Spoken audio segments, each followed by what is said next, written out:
Hi, I'm Kathy Derrick, and I'm lucky enough to provide canine massage to some really talented dogs. Oftentimes I get asked by their owners if there's something that they can do at home.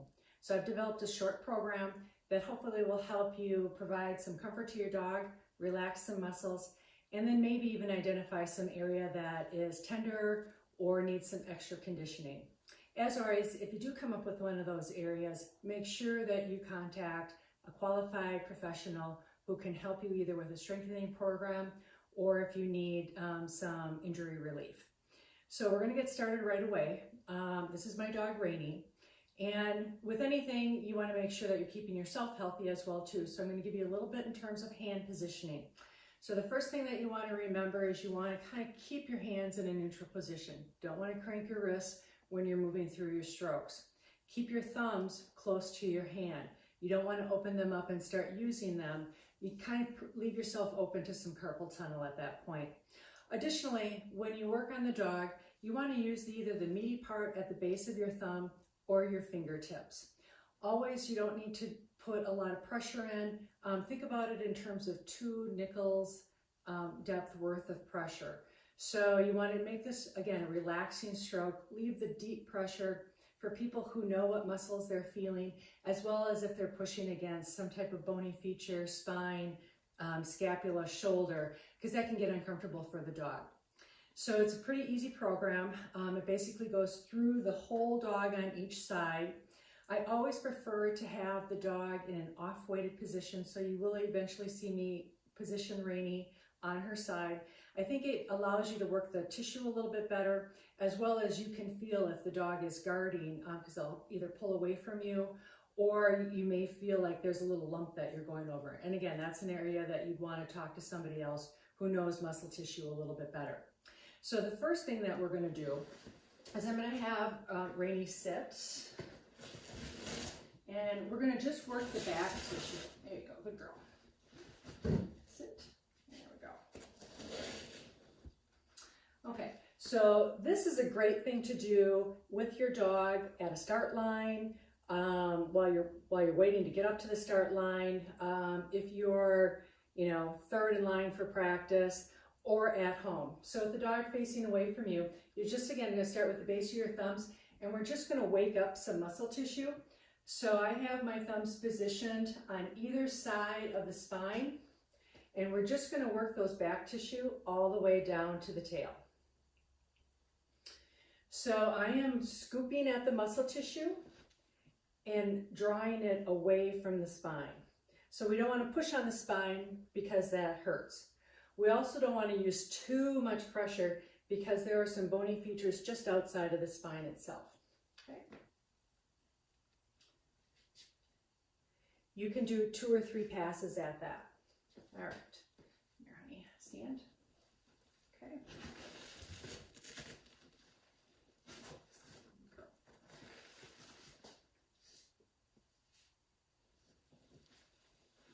Good girl.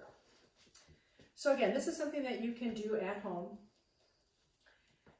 I start with the neck muscle. Neck is so important for the dog. It's really what helps them move their leg forward assembly forward and provides a lot of support. There's also a lot of jarring that happens up and around the front assembly. So all I'm doing is supporting the leg, and then again, I'm going to take meaty part of my hand and I'm going to work that neck tissue. Here's the point of the shoulder, and I'm going to draw it up. You can draw towards the top of the scapula, and you can draw towards the skull. I'm not pulling the leg back, but as my hand lays on the scapula and in front of the scapula, I will push that down and away to give myself some more area to work with. You'll notice as well that Rainy's legs are towards me.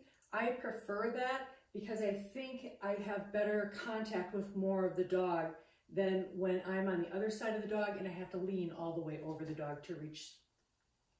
You can do this on your ottoman, you can do it on the floor, you can do it on bed. So it's really what's nice about this program is that you'll have so many areas that you can work at. And this can even be done at any event venue that you're at.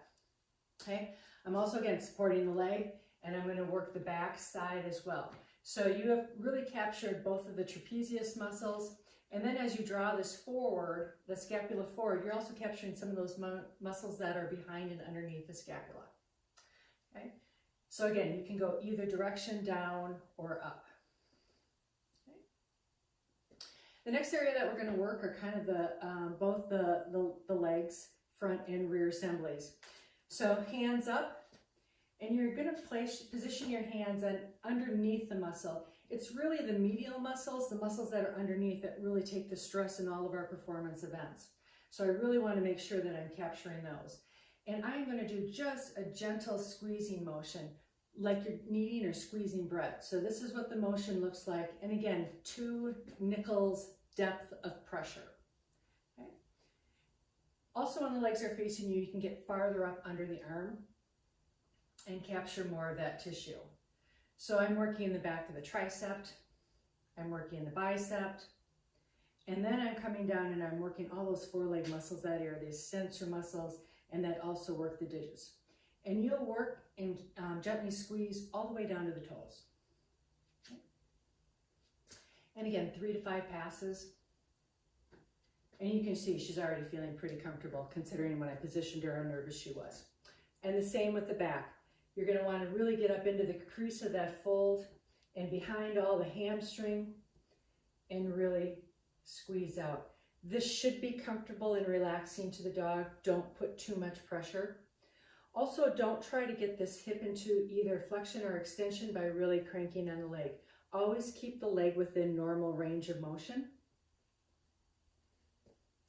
And again, you're going to be capturing all the hamstrings. You're going to be capturing the quadricep, bicep femorus, and as you come, you'll feel that right behind the knee joint or the stifle joint. You're going to feel a big muscle tissue there. That's the gastric muscle, like our calf muscle. And again, working all those soft tissue, tendons, bones, all the way down.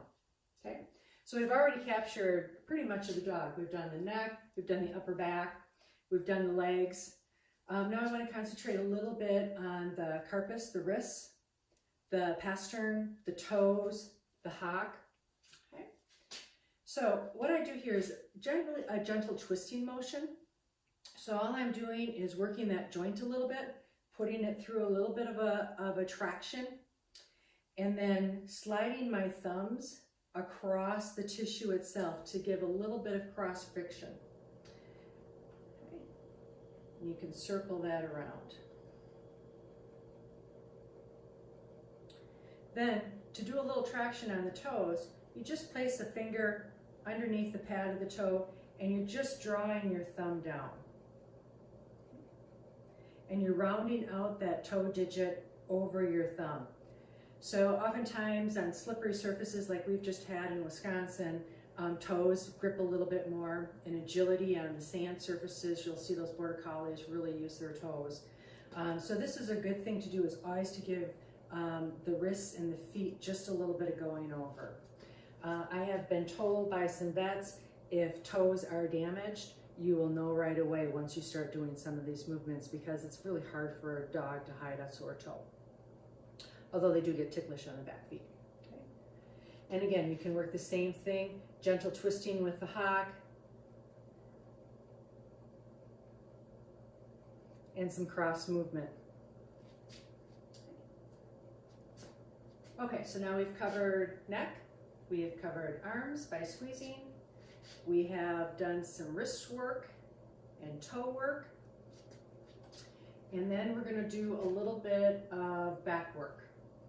So this is a little bit of a scooping. This is really where you use the pads of your hands. You're going to position your fingers along the spine, and you're going to feel that muscle tissue. It's the same muscle tissue that we worked on the way up on the beginning of the video to warm up the muscles. And you're going to do a little circular motion over that tissue. So you're really trying to get in and scoop at that.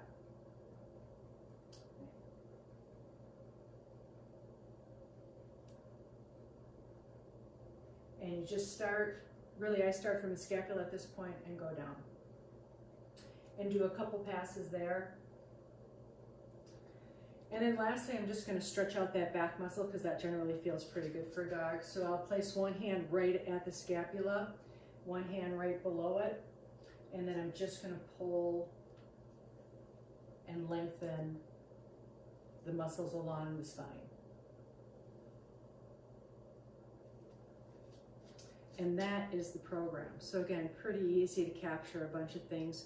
You should be able to identify, especially with some of the motion by the neck, if you have some sore areas because the dog may hike away. Otherwise, I hope this has really given you an opportunity to work on your dog at home and feel good knowing that you're working a little bit of tissue in a beneficial way. Thanks for watching.